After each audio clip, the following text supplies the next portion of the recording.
कि आप अपनी डाइट में प्रोटीन का ख्याल नहीं रखते, प्रोटीन इनटेक आपका पूरा नहीं होता। प्रोटीन हमें अंडों से मिलता है, वे प्रोटीन से मिलता है, चिकन से मिलता है, मटन से मिलता है, बीफ से मिलता है, ये सारे अच्छे सोर्सेज है प्रोटीन के।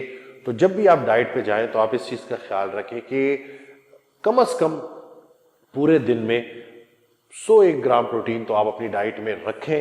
क्योंकि मैं देखता हूं कि जब बहुत सारे लोग जिनकी मैं डाइट सुनता हूं तो वो उनकी डाइट में प्रोटीन का जो है वो कंटेंट बड़ा कम होता है, जिसकी वजह से आगे जाके मसल्स वीक हो जाते हैं।